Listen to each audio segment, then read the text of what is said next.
திமுகவில் எம்பியாக இருக்கக்கூடிய ராசா அவர்களின் ஊட்டியில் இருக்கக்கூடிய பங்களாவில் தற்பொழுது அமலாக்கத்துறை அதிகாரிகள் அதிரடி சோதனையில் களமிறங்கியுள்ளார். ஏற்கனவே அவர் கோவையில் இருக்கக்கூடிய வீட்டையும் அமலாக்கத்துறை அதிகாரிகள் சோதனை செய்து அந்த வீட்டை ஊழல் செய்து சம்பாதித்த பணத்தில் கட்டப்பட்டதாக ஒரு தகவல் வெளிவந்தது.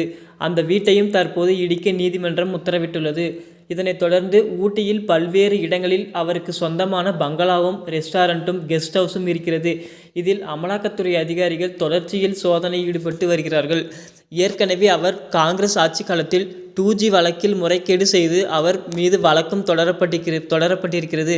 இதனால் அவர் ஜெயிலுக்கும் சென்று வந்திருக்கிறார்.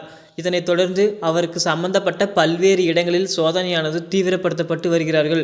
தேர்தலுக்காக பல்வேறு இடங்களில் பணம் பதுக்கி வைக்கப்பட்டுள்ளதாக ஒரு தகவல் வெளியான நிலையில் ஊட்டியில் இருக்கக்கூடிய பங்களா, கெஸ்ட் ஹவுஸ், ரெஸ்டாரண்ட் போன்ற இடங்களில் சோதனை நடைபெறுகிறது. ஏற்கனவே அவரின் 15 அசையா சொத்துக்களையும் முடக்கி சீல் வைக்கப்பட்டிருக்கிறது. திமுகவில் இருக்கக்கூடிய பல்வேறு அமைச்சர்களையும் எம்பிக்களையும் தற்போது அமலாக்கத்துறையினர் தீவிர சோதனையில் ஈடுபட்டு வருகிறார்கள். திமுகவில் பொன்முடி அவர்கள், அமைச்சர் துரைமுருகன் அவர்கள், ஏவா வேலு அவர்கள், MP ஜெகத்ரட்சகன் அவர்கள், செந்தில் பாலாஜி அவர்கள் இது போன்ற பல்வேறு அமைச்சர்களும் எம்பிக்களும் அமலாக்கத்துறையினரால் சோதிக்கப்பட்டு பல்வேறு ஆவணங்களையும் சொத்துக்களையும் பணங்களையும் கைப்பற்றி அவரை விசாரணையில் மேற்கொண்டு வருகிறார்கள். இதனைத் தொடர்ந்து ராசா அவர்களின் அனைத்து இடங்களிலும் சோதனை செய்து பார்த்த பொழுது எக்கச்சக்கமான பல்வேறு கோடிகள் கிடைத்துள்ளது என்பதை அமலாக்கத்துறை அதிகாரிகள் கூறி வருகிறார்கள்.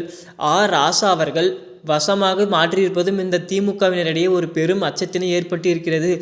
ஊட்டியில் கிட்டத்தட்ட 40 ஏக்கருக்கு மேல் புறம்போக்கு நிலத்தை ஆக்கிரமித்து அதற்கு போலியான பட்டாவும் சிட்டாவும் தயாரித்து புறம்போக்கு நிலத்தை தன் சொந்த நிலமாக மாற்றி அமைத்து அமலாக்கத்துறையினரால் கண்டுபிடிக்கப்பட்ட ஒரு பெரும் நிகழ்வாகும். இது போன்ற பல்வேறு ஊழல்களில் ஈடுபட்டு வருவதால் ராசா அவர்களை சொத்து குவிப்பு வழக்கில் கைது செய்வார்கள் எனவும் எதிர்பார்க்கப்படுகிறது. ஏற்கனவே இவர் 2G வழக்கில் கைது செய்யப்பட்டு சிறைக்கு சென்றிருப்பதும் குறிப்பிடத்தக்கது. அந்த வழக்கானது இன்னும் முடிக்கப்படாமல் நீதிமன்றத்தில் நடைபெற்று கொண்டிருக்கிறது. தற்பொழுது அமலாக்கத்துறை அதிகாரிகள் திமுகவில் இருக்கக்கூடிய அனைத்து அமைச்சர்களையும் எம்பிக்களையும் டார்கெட் வைத்து சோதனையில் ஈடுபட்டு வருகிறார்கள். வரப்போகின்ற தேர்தலுக்காக பணத்தை குவிக்கப்பட்டுள்ளதாக ஒரு ரகசிய தகவலானது ஒரு மர்ம நபர் அமலாக்கத்துறையிடம் கூறியுள்ளார். பணப்பட்டுவாடா செய்வதற்காக வைத்திருந்த பணத்தை அமலாக்கத்துறையினர் முடக்கி இருப்பதாக ஒரு தகவல் வெளிவந்திருக்கிறது. இந்த அனைத்து சோதனைகளும் மத்திய இராணுவ படை உதவியுடன் செயல்பட்டு வருகிறது. திமுகவில் இருக்கக்கூடிய அனைத்து நபர்களுக்கும் இது ஒரு மிகப்பெரிய அடியாக கருதப்படுகிறது.